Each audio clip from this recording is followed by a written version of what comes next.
চিংড়ির মালাইকারি রান্না করার জন্য নারকেলের দুধ, আদা, পেঁয়াজ, রসুন বাটা, পেঁয়াজ, মরিচ ও চিংড়ি মাছ নিয়ে নিব।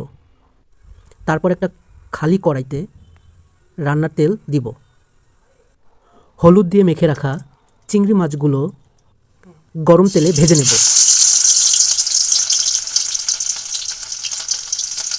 এটা হচ্ছে বাগদা চিংড়ি। এই চিংড়িগুলো যশোর থেকে নিয়ে এসেছি।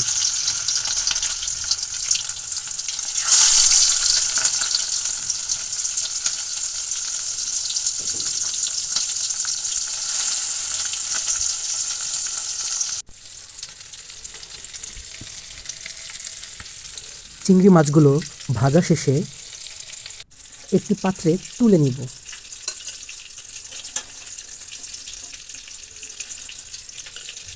আমার মতো অনেকেই আছেন যারা চিংড়ি খেতে খুব ভালোবাসেন। চিংড়ির এই রেসিপিটি আপনারা চাইলে বাড়িতে করে নিতে পারেন।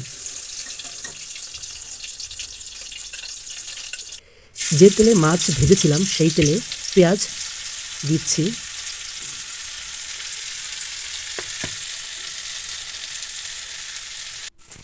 পেঁয়াজগুলো সুন্দরভাবে ভাজা হলে সেখানে পরিমাণ মতো লবণ দিয়ে দিব।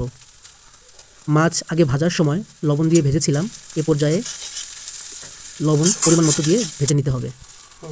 তারপর দিয়ে দিচ্ছি কাঁচামরিচ,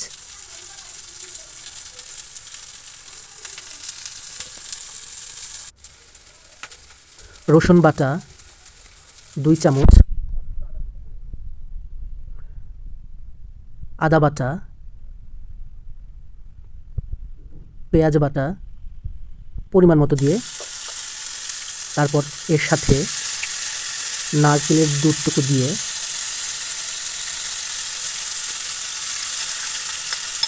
ভালোভাবে কষিয়ে নেব। সামান্য একটু হলুদ দিয়ে দিচ্ছি। তারপর আগে থেকে ভেজে রাখা চিংড়ি মাছগুলো দিয়ে দিব।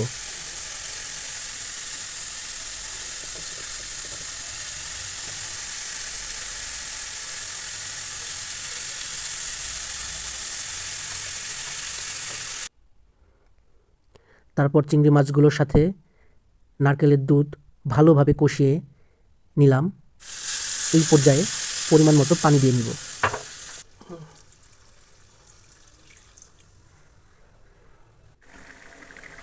খুব সুন্দর একটা স্মেল বেরোচ্ছে।